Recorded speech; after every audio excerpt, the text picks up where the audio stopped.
दोस्तों, राजस्थान में 24 मई से 8 जून तक त्रिस्तरीय जन अनुशासन लॉकडाउन पखवाड़ा लगा दिया गया है। यानी ये लॉकडाउन 15 दिनों के लिए बढ़ा दिया गया है।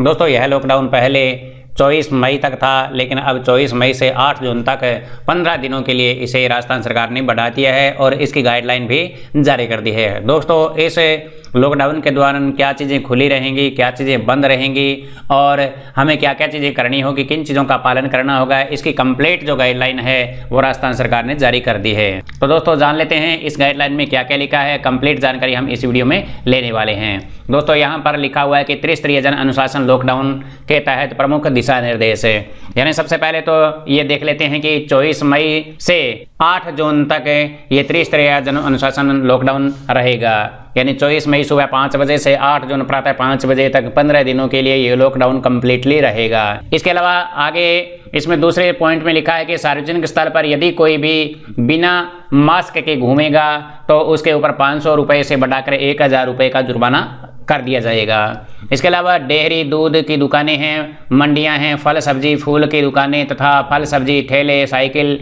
रिक्शा, ऑटो रिक्शा और मोबाइल वैन के माध्यम से विक्रय को छोड़कर, यानी विक्रय कर सकते हैं, बेचान कर सकते हैं, लेकिन कोई चीज़ें खरीदी नहीं जा सकेगी। इस दौरान बाजार है वो शुक्रवार 28 मई को 12 बजे से बंद हो जाएंगे। यानी 28 मई तक बाजार है जो खुले रहेंगे। 28 मई तक कोई भी व्यक्ति कोई भी खरीदारी कर सकता है, लेकिन 28 मई को बाजार है जो 12 बजे से लेकर के और 1 जून प्रातः 5 बजे तक बाजार है जो बिल्कुल बंद रहेंगे। यानी 28 मई से 1 जून तक ये बाजार है जो बंद रहेंगे। 28 मई को केवल 11 बजे तक ही खुले रहेंगे। इसके बाद में फिर शुक्रवार 4 जून से 8 जून को प्रातः 5 बजे तक फिर बाजार बंद रहेंगे। यानी अब जो वीकेंड पखवाड़ा है तो उसमें सोमवार को भी इसमें सम्मिलित करते हुए, यानी शनिवार, रविवार और सोमवार 3 दिन तक बाजार है जो बिल्कुल ही बंद रहेंगे। तो पहले ये 2 ही दिन बंद रहते थे, लेकिन अब इसको सोमवार को भी इसमें सम्मिलित कर लिया गया है, तो सोमवार को भी बाजार बंद रहेंगे। इसके अलावा राज्य में जो भी विवाह समारोह हैं उनको 30 जून तक स्थगित कर दिया गया है। पहले यह प्रतिबंध 31 मई तक था, लेकिन अब इसको 1 महीने के लिए और बढ़ा दिए गए। यानी 30 जून तक कोई भी शादी विवाह समारोह नहीं होंगे। विवाह से संबंधित किसी भी प्रकार के डीजे, बारात आदि की निकासी भी 30 जून तक नहीं होगी। यानी इनके ऊपर भी पूर्णतया प्रतिबंध रहेगा। इसके अलावा विवाह को यदि करना ही पड़ेगा तो 11 लोगों की मौजूदगी में विवाह को संपन्न किया जाना होगा और इसकी भी आपको अनुमति लेनी होगी। और इसकी जो गाइडलाइन पहले भी जारी कर दी गई थी और इसको वेब पोर्टल के ऊपर भी अनुमति लेनी होगी covidinfo.rajasthan.gov.in इस साइट के ऊपर, और या आपको 181 नंबर हेल्पलाइन पर भी आपको ये सूचना देनी होगी।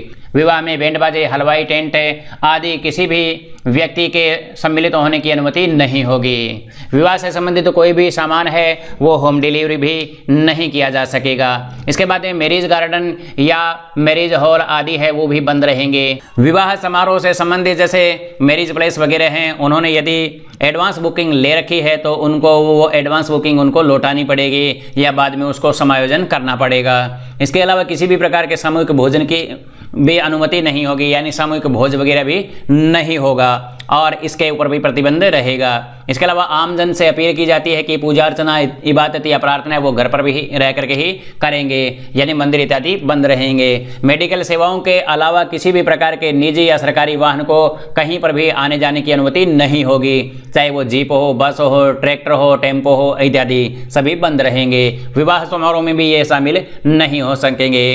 इसके अलावा अंतर्राज्यीय और राज्य के भीतर जो भी मालवाहक भारी वाहन है तो उनको यहाँ पर अनुमति रहेगी। राज्य में मेडिकल या अन्य इमरजेंसी होगी तभी एक जिले से दूसरे जिले में या एक शहर से दूसरे शहर में जाया जा सकता है, वरना इनके ऊपर भी पूर्णतः प्रतिबंध रहेगा। वैक्सीनेशन के लिए लोग एक स्थान से दूसरे स्थान पर जा सकते हैं, लेकिन वो भी अपने संबंधित नगरीय निकाय में या अपनी पंचायत समिति के सीमा क्षेत्र में ही टीकाकरण के लिए जा सकते हैं। राज्य से बाहर से यदि कोई व्यक्ति आता है तो 72 घंटे के अंदर उसे अपनी RT-PCR नेगेटिव प्रस्तुत करनी होगी और यदि कोई नेगेटिव रिपोर्ट प्रस्तुत नहीं करता है तो 15 दिनों के लिए उसे क्वारंटाइन किया जाएगा। इसके अलावा श्रमिकों को अपने निर्माण स्थान पर जाने की अनुमति होगी। श्रमिक एक स्थान से दूसरे स्थान पर न जा सकें, इसके लिए भी सरकार ने ये गाइडलाइन जारी कर दी है कि वो उद्योगों और निर्माण क्षेत्रों से संबंधित जो इकाइयां हैं वो अनुमत रहेंगी। लेकिन श्रमिकों को अपना एक पास बनवाना पड़ेगा अपने स्थान पर काम करने के लिए, जाने के लिए। covidinfo.rajasthan.gov.in इस साइट के ऊपर जाकर के उनको ट्रांजिट पास है वो बनवाना पड़ेगा। इसके लिए मैंने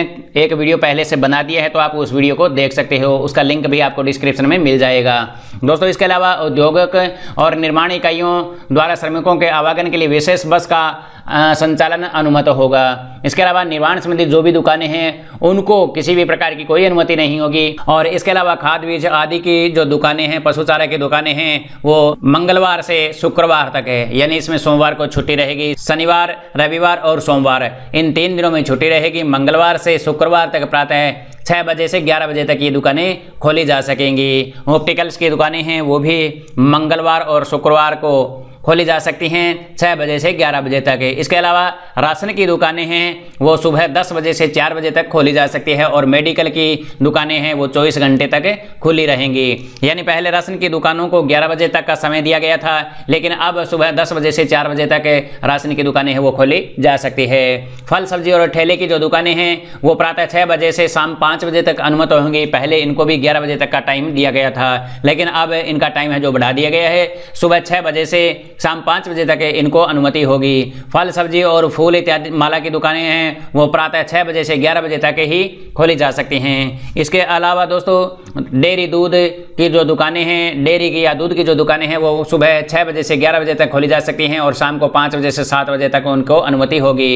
इंदिरा रसोई या प्रोसेस्ड फूड की होम डिलीवरी की जा सकती है रात 9 बजे तक। ई मित्र की सेवाएं 4 बजे तक खुली रहेंगी, यानी ई मित्र की कोई भी सेवाएं हैं तो वो 4 बजे तक खुली रहेंगी। पहले इनको टाइम दिया गया था कि 8 बजे से 2 बजे तक ही इनको अनुमति होगी, लेकिन अब ई मित्रा का समय है वो बढ़ा दिया गया है, शाम 4 बजे तक इनका टाइम कर दिया गया है। मनरेगा के लिए अभी कोई भी गाइडलाइन नहीं आई है, तो नरेगा का कार्य होगा या नहीं होगा ये विभाग अलग से आदेश जारी करेगा। इसके अलावा रबी की फसलों को मंडियों में आवक तथा समर्थन मूल्य पर खरीदी या बेचान करने के लिए उनको कोविड प्रोटोकॉल की पालना करते हुए अनुमति होगी। किसान भी अपनी मंडी तक जा सकते हैं, इसके अलावा कहीं अन्य स्थानों पर वो नहीं जा सकते। इसके अलावा कुछ जिलों में संक्रमण के प्रसार की स्थिति में सुधार हुआ है। स्थिति और ठीक होने पर तथा लोगों द्वारा जन अनुशासन की प्रभावी पालना सुनिश्चित होने पर 1 जून से उनको कुछ छूटें मिल जाएगी। यदि कोई भी दुकानदार सोशल डिस्टेंसिंग का पालन नहीं करता है तो उनको 500 रुपए का जुर्माना लगाया जाएगा। तो दोस्तों, यही गाइडलाइन सरकार के द्वारा जारी की गई है, जो 24 मई से 8 जून तक प्रभावी रहेंगी। 15 दिनों के लिए ये लॉकडाउन है जो बढ़ा दिया गया है राजस्थान सरकार के द्वारा, और इसी की गाइडलाइन उन्होंने जारी की है। इस गाइडलाइन का लिंक मैं आपको डिस्क्रिप्शन में दे दूंगा, वहां से आप इसे डाउनलोड करके पढ़ सकते हैं। तो दोस्तों, उम्मीद करता हूं कि आपको यह जानकारी पसंद आई हो, और यदि आपको ये जानकारी पसंद आई हो और वीडियो पसंद आ जाता है तो वीडियो को लाइक कर देना, शेयर कर देना, साथ में कमेंट बॉक्स में कमेंट भी लिख देना। चैनल पर नए आए हो तो हमारे इस चैनल को सब्सक्राइब कर लेना और बेल के आइकन को दबाकर ऑल नोटिफिकेशन को ऑन कर लेना, ताकि आपको आने वाले वीडियोज की नोटिफिकेशन मिलती रहे। तो मिलते हैं नेक्स्ट वीडियो में किसी नई जानकारी के साथ में, तब तक के लिए जय हिंद।